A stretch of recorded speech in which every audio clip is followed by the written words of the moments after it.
Trump's claims on Hormuz drew sharp pushback, raising questions over U.S. credibility among allies. This will be a great and brilliant day for the world, because Iran has just announced that the Strait of Hormuz is fully open and ready for business and full passage. The USA will get all nuclear dust. You know what the nuclear dust is? That was that white powdery substance created by our B-2 bombers, those great B-2 bombers, late one evening, 7 months ago. No money will exchange hands in any way, shape, or form. Tehran mocked Trump's victory claims, dismissing them as detached from realities on the ground. Iran said Trump made 7 claims in an hour, and rejected every one as false. Trump declared Hormuz open, but Iran asserted that control of the strait remains firmly in its hands. Iran said even with transit allowed, all movement through Hormuz remains under its authorization. A senior Iranian voice warned that continued blockade could force Tehran to shut Hormuz once more. Iran pushed back strongly against US President Donald Trump's rhetoric, rejecting his claims on the Strait of Hormuz and asserting control over the key waterway. Parliament Speaker Mohammed Ghalibaf dismissed Trump's statements on X, calling them false and misleading. He said Trump made 7 claims within just 1 hour, stressing that none of them reflected the reality on the ground. Mohammed Bagher Ghalibaf said, and I quote, "The President of the United States made 7 claims in 1 hour, all 7 of which were false. They did not win the war with these lies, and they will certainly not get anywhere in negotiations either." With the continuation of the blockade, the Strait of Hormuz will not remain open. Passage through the Strait of Hormuz will be conducted based on the designated route and with Iranian authorization. Whether the strait is open or closed and the regulations governing it will be determined by the field, not by social media.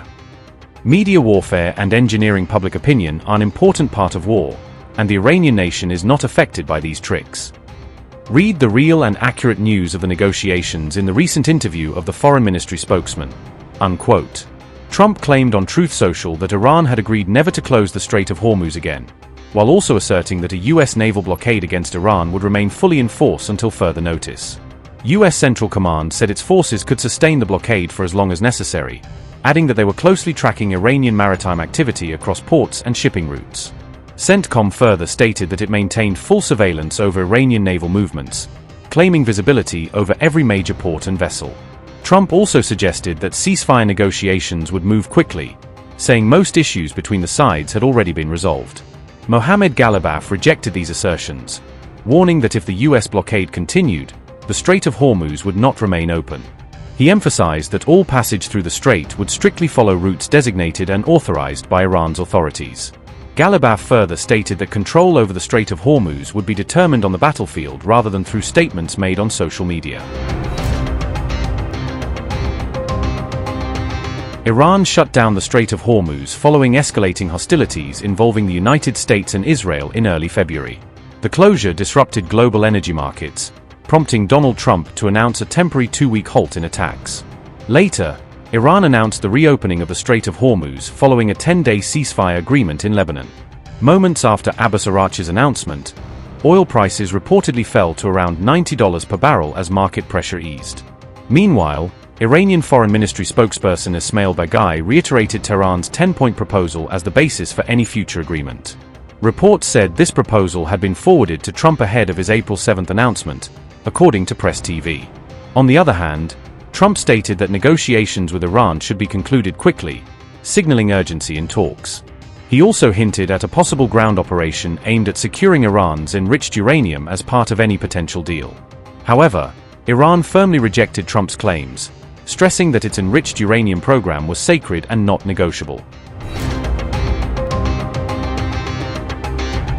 New information has surfaced explaining how Iran compelled US warships to withdraw from the Strait of Hormuz during a tense encounter.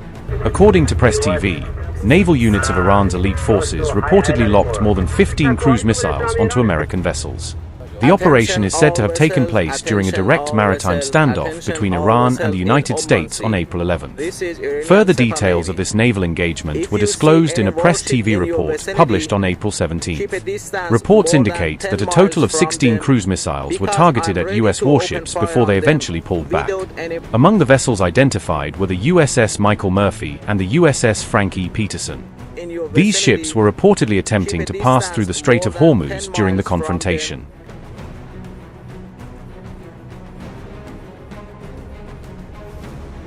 Iranian forces are said to have warned that missile strikes would follow if the U.S. vessels did not change course. Because I'm ready to open fire on them. Press TV further claimed that American forces requested a short delay of around 15 minutes during the standoff. Iranian reports also suggested that the U.S. warships communicated with their command structures while facing the threat. The destroyers eventually withdrew after prolonged exchange that reportedly lasted close to an hour. Iranian accounts have suggested that the U.S. naval move may have been timed alongside diplomatic talks in Islamabad. Military-linked sources claimed that the American vessels were only minutes away from potential impact during the encounter. Iran has also alleged that the incident could have been part of a broader attempt to influence negotiations. According to the same reports, the attempted transit through the Strait of Hormuz carried a high risk of escalation. Because I'm ready to open fire on them. On April 12th, Iranian state media dismissed the U.S. naval move near Hormuz as a failed propaganda stunt that backfired on Washington. Security sources quoted by Press TV claimed the operation was extremely high risk for the U.S., hinting that American ships were sailing into a trap. That same day, Iranian outlets released footage they say shows IRGC units issuing stark warnings to nearby U.S. warships. In the clip, aired by Press TV, Iranian voices can be heard ordering American vessels to change course and stay away. "This is the last warning. This is the last warning," Iranian personnel repeat over the radio, driving home the threat. The U.S. ship responded that it is transiting under international law and does not intend any provocation or hostile act. American voices even reference the temporary ceasefire, stressing that both sides are supposed to be de-escalating, not trading threats. Despite that, Iranian forces escalate their tone, ordering the warship to alter course immediately and leave the area. "If you don't obey my order, you will be targeted." Out, an IRGC controller radios, in what sounds like a direct threat to open fire.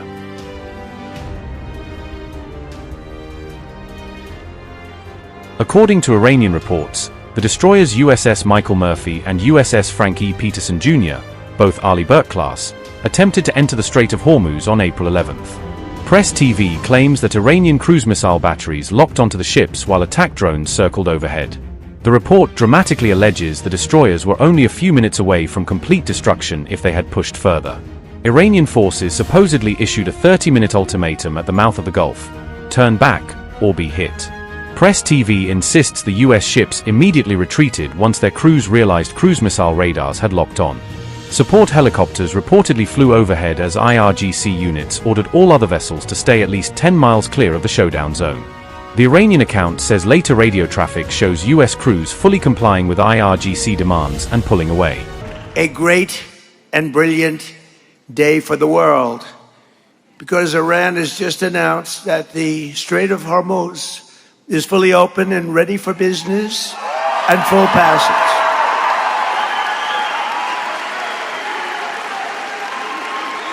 But the naval blockade, with the greatest navy in the world, from the greatest military the world has ever seen, we built it during my first term. We built it. They said I was crazy.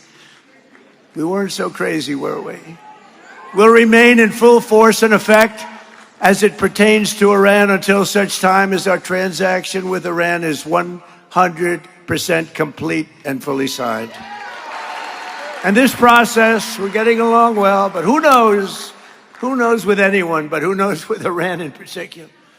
This process should go very quickly, and that most of the points are already negotiated and agreed to.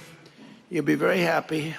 The USA will get all nuclear dust. You know what the nuclear dust is?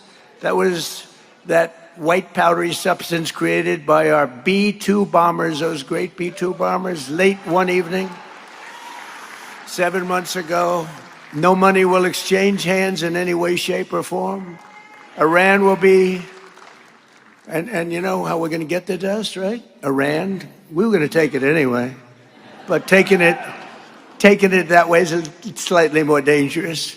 But we were going to get it anyway. But Iran, with the help of the USA, has removed or is removing all of the sea mines.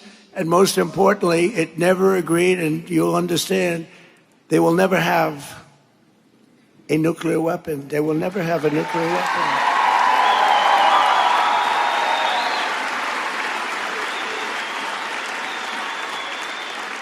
And somebody said, how are we going to get the nuclear dust? We're going to get it by going in with Iran, with lots of excavators, because the B-2s, remember when fake news CNN said, well, maybe obliteration is too strong a word, obliteration. That's so deep.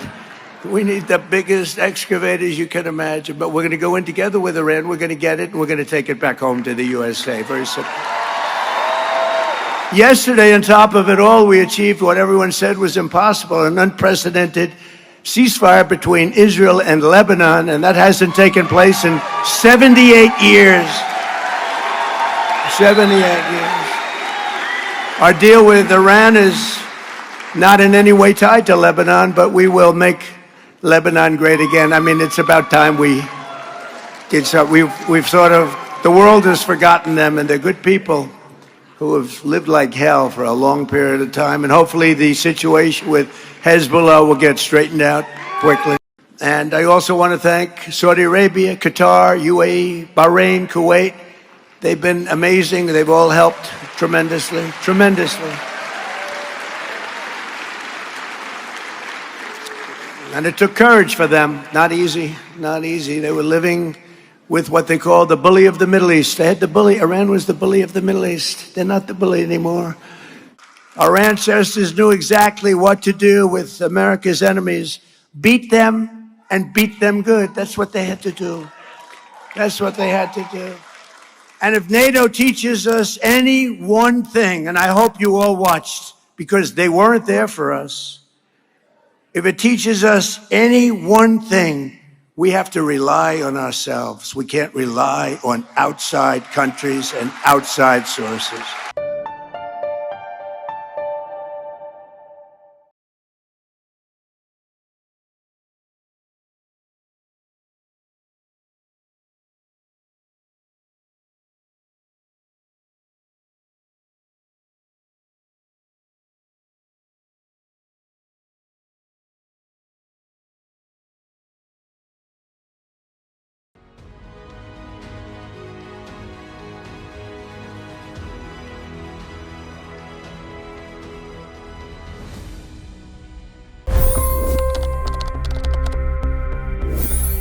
$25 crore गरीब गरीबी को परास्त करके बाहर निकले। For the good of our nation, let's work together and let's truly make America great again. The fastest news breaks. Requested PM saying that look, you will have to speak to Putin and to Zelensky. The biggest news makers. The relationship with India is probably the most important bilateral relationship the U.S. will have for the rest of this century. The capital delivered quite an election result today. Expert analysis. The million-dollar question today is how to stop this dance of death. Ground reports. I'm standing at the crossroad of the Kumbh Mela. Behind me are more than 100 entry ghats. Long-form interviews. Exclusionary politics is reflected in Manipur case as well. You don't bother because this is a small state. Deep dive into burning issues. It's often said DRC could be the richest country in the whole world. It's because of what sits underneath. Why exactly did the US topple the Sheikh Hasina government? HT videos. We don't just break news, we break it down.